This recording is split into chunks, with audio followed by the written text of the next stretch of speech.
اگر آپ کی یہ خواہش ہے کہ میں پارلیمنٹ کا ممبر ہونے کے بعد جہاں جاؤں مجھے عزت کی نظر سے دیکھا جائے، تو جس وقت آپ سب اکٹھے ہوں وہاں اختلاف بھی ہوتا ہے، کبھی شور شرابہ بھی ہو جاتا ہے، مسئلے پر شدت بھی آ جاتی ہے، لیکن بہت عارضی اور حدود کے اندر حدود سے باہر پھر بھی نہیں جاتی۔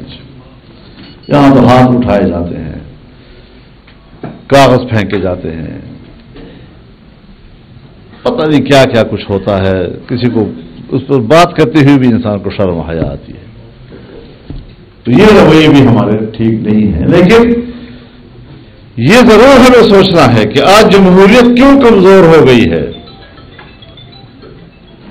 میرے پاس جتنے بھی اکابرین تشریف لائے، ابھی میرے سیکرٹری صاحب کہہ رہے تھے کہ بھیک مانگنی، یہ لفظ بھی ٹھیک نہیں ہے۔ میرے پاس آئے ہیں احترام، بہت اچھا، باعزت لوگ، کوئی بھیک نہیں مانگا کرتا۔ سیاسی مسائل ہیں، لوگ ملتے ہیں ایک دوسرے کو، اپنی بات پر آمادہ کرتے ہیں، یہ ان کا حق ہے۔ ہم نے تو پی ٹی آئی کے ساتھ بڑی سخت جنگ لڑی ہے، انتہائی تلخیاں، اس کے باوجود جب وہ تشریف لائے ہم نے کہا ویلکم، ہم نے ان کو عزت دی۔ بہت اعلیٰ۔ مولانا فضل الرحمان، مولانا فضل الرحمان، مولانا فضل الرحمان، مولانا فضل الرحمان، مولانا فضل الرحمان۔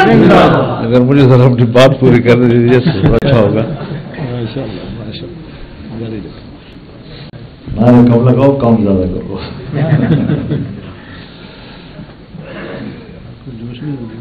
تو اس اعتبار سے ہمارا اپنا ایک سیاسی کلچر ہے، ہمارے اپنے اقدار ہیں، اور ہم نے ہی ان اقدار کو زندہ رکھنا ہے۔ کیوں کر ہم اپنے اقدار کے قاتل بنے؟ کیوں؟ یہ تو بہت بڑا جرم ہوگا۔ آنے والی نسلیں وہ آپ کے بارے میں کیا سوچیں گی جب وہ اپنا تاریخ پڑھیں گی اور پھر اس قسم کے واقعات وہ پڑھیں گے؟ یہ تھے ہمارے بڑے لوگ، پھر وہی ہم سے سیکھتے ہیں۔ وہ کہتے ہیں نا کہ بچوں کے سامنے ایسا کام نہ کرو، کیونکہ وہ فوراً نقالی کرتے ہیں۔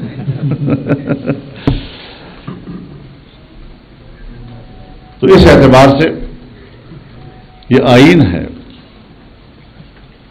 اور آئین کی بالادستی ہونی چاہیے۔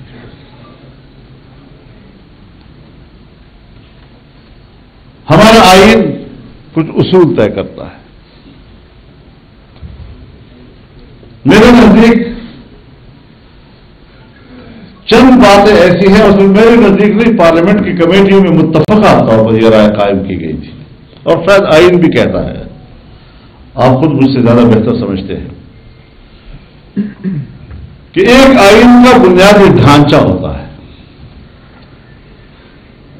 آئین کے اساسی ستون ہوتے ہیں، اگر کوئی ستون گرتا ہے تو آئین گرتا ہے۔ سب سے پہلی بات یہ کہ اسلام کا ہمارا آئین کا اولین ستون وہ اسلام ہے، کہ آئین کہتا ہے اسلام پاکستان کا مملکتی مذہب ہوگا۔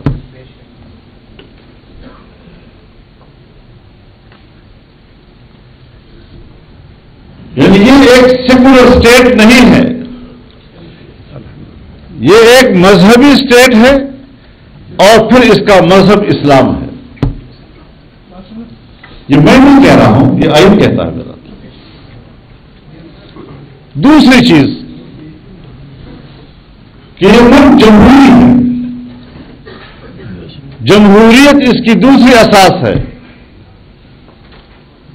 یعنی یہاں پر آمریت کی کوئی گنجائش نہیں، مارشل لا کی کوئی گنجائش نہیں ہے۔ یہ دوسرا بڑا ستون ہے۔ اور تیسرا ستون پارلیمانی طرز حکومت ہے، یعنی یہاں پر نہ صدارتی طرز حکومت کے لیے گنجائش رکھی گئی ہے، نہ مارشل لا کے لیے کوئی گنجائش ہے، یہاں پر اگر مملکت کا نظام چلے گا تو پارلیمان کی وساطت سے چلے گا اور parliament will be the supreme.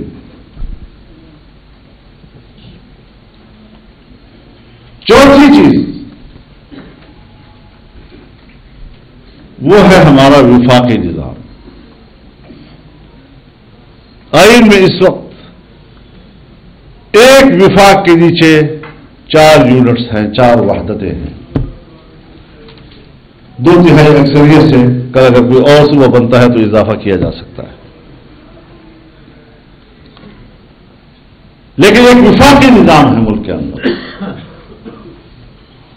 اب اگر آئین میں اسلام ہو، جمہوریت ہو، پارلیمانی طرز حکومت ہو، وفاقی نظام ہو، یہ 4 چیزیں اگر چھیڑی جاتی ہیں اور یہ منہدم ہوتی ہیں، آئین منہدم ہو جاتا ہے. اور پھر آپ کو اثرنو آئین ساز اسمبلی کا انتخاب کرنا ہوگا.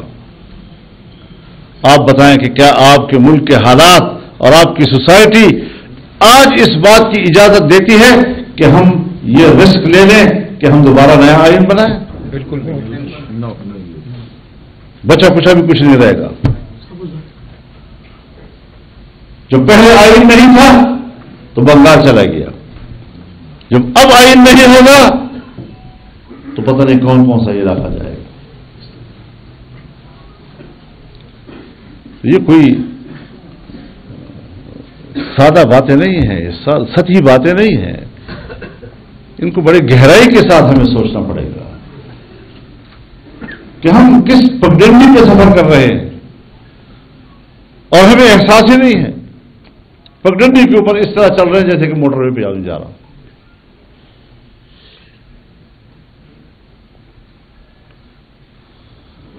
یہی ہمارا آج اختلاف رائے ہے کہ فیصلے عوام نے کرنے ہیں، یعنی انتخاب عوام نے کرنا ہے یا ہماری اسٹیبلشمنٹ نے کرنا ہے.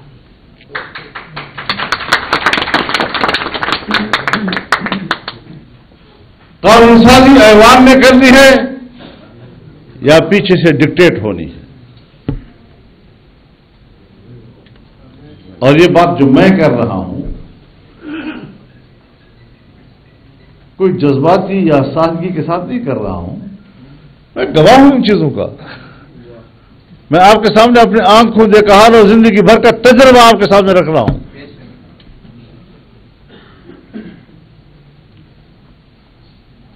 ہم تو بڑے گزارے والے لوگ ہیں. مجھ سے کسی نے کہا جی آپ کیسی سیاست کریں گے؟ میں نے کہا گزارے والی سیاست کریں گے. میں شدت والی سیاست کا قائل نہیں ہوں.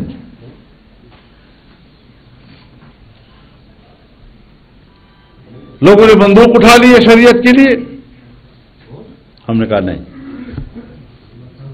ہمارا ملک اسلامی ملک ہے، اس کے عقیدے کا تعین میرا آئین کرتا ہے، اس پر عمل نہیں ہو رہا تو عمل کرنے کے لیے جدوجہد ہوتی ہے، سیاسی جدوجہد ہوتی ہے.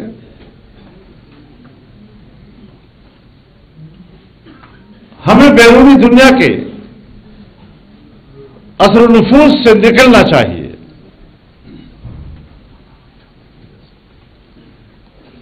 ویسے تو کہتے ہیں جی قانونی نظم ختم ہو چکا ہے، جنگ عظیم دوم کے بعد قانونیاں ختم.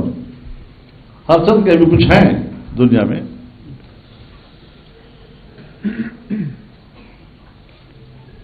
لیکن پسماندہ ممالک ہوں یا ترقی پذیر ممالک ہوں، انہیں براہ راست ان ملکوں میں جا کر اور اقتدار ہاتھ میں لے کر اب کنٹرول نہیں کیا جا رہا. دو ذریعوں سے اس پسماندہ اور ترقی پذیر دنیا کو کنٹرول کیا جاتا ہے، ایک بین الاقوامی ادارے اور ایک بین الاقوامی معاہدات.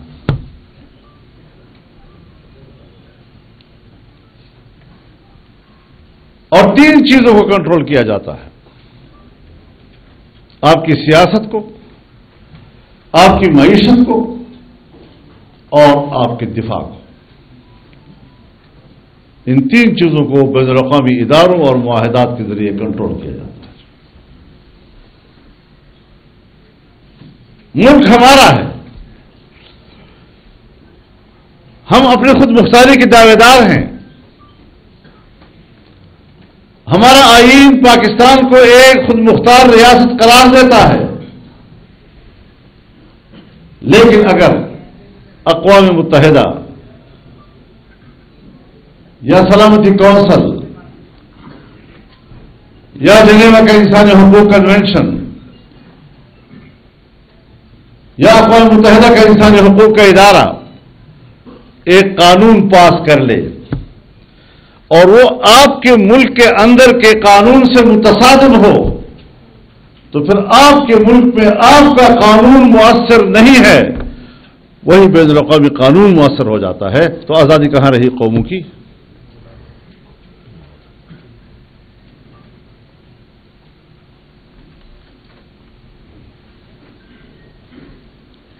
تو ہمیں سوچنا چاہیے کہ ہماری سیاست ان کے کنٹرول میں چلی گئی ہے، معیشت ان کے کنٹرول میں ہے، معیشت ورلڈ بینک کے ہاتھ میں چلی گئی، IMF کے ہاتھ میں چلی گئی، FATF کے ہاتھ میں چلی گئی. بین الاقوامی ادارے آپ کو کنٹرول کر رہے ہیں. آپ کا بجٹ پاکستان میں بیٹھ کر وہ بناتے ہیں اور آپ اسمبلی میں پڑھ رہے ہوتے ہیں.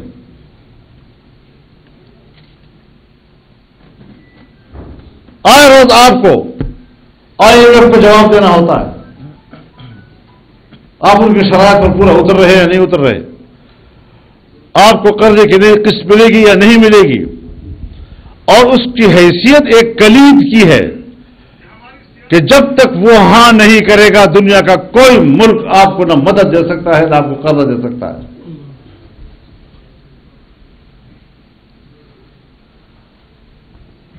تو آپ کی معیشت تو پہلے دن سے قرضوں پہ ہے. جب سے مرحوم شہید لیاقت علی خان وزیر اعظم کی حیثیت سے امریکہ میں گئے اور اس وقت سے جو ہمیں پیسہ ملا اور باہر کے پیسے کے ہم عادی ہوئے، ہمارے منہ کو لگا ہے، آج تک ہم باہر کے قرضے کے بغیر اپنے وسائل پر ملک کو چلانے کے قابل نہیں ہوئے. تو آج بھی صورتحال ہے. آپ کی پوری معیشت کو وہ کنٹرول کر رہے ہیں. آپ کے پڑوس میں چائنا آپ کے بعد آزاد ہوا، ہندوستان آپ کے ساتھ آزاد ہوا. آپ کے پڑوس میں ملائیشیا ہے، انڈونیشیا ہے، جنوبی ایشیا اور مشرقی ایشیا کے ممالک ہیں. ان کا سالانہ GDP گروتھ وہ کبھی 6 اور 7 سے نیچے نہیں آیا. چائنا تو کسی وقت 11ویں میں پہنچ گیا تھا، تو اس کو خود نیچے کرنا پڑا کہ برتن سے پانی چھلک رہا ہے، کیا کریں.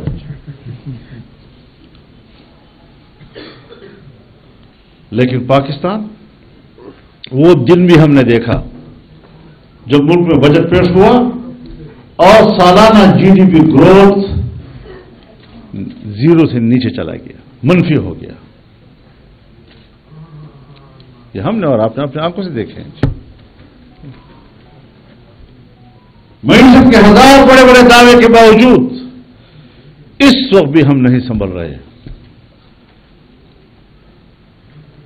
تو ملکوں کی تباہی کے لیے کیا چاہیے؟ سب سے پہلے سیاسی عدم استحکام، اس کے بعد معاشی عدم استحکام، اور اس کے بعد دفاعی عدم استحکام. سو آپ دفاع کے لیے بھی ایٹم بم کے مالک ہیں، لیکن اپنا ایٹم بم سنبھالنا آپ کے لیے مشکل ہو رہا ہے. امریکہ خود آج تک CTBT پہ دستخط نہیں کر چکا، لیکن آپ پر دباؤ ہے کہ دستخط کرو. ہر طرف سے شرائط آ رہی ہوں گی، پاکستان پہ دباؤ بڑھا رہے ہیں. اور حالت ہماری یہ ہے کہ یہ اسلامی دنیا کا ایٹم بم ہے، اور اسلامی دنیا کا ایٹم بم ہوتے ہوئے آج میرے مسلمان بھائی فلسطینی پر جو گزر رہی ہے، اور اکتوبر سے لے کر اب فروری تک 31,000 وہاں کے مسلمان شہید ہو چکے ہیں.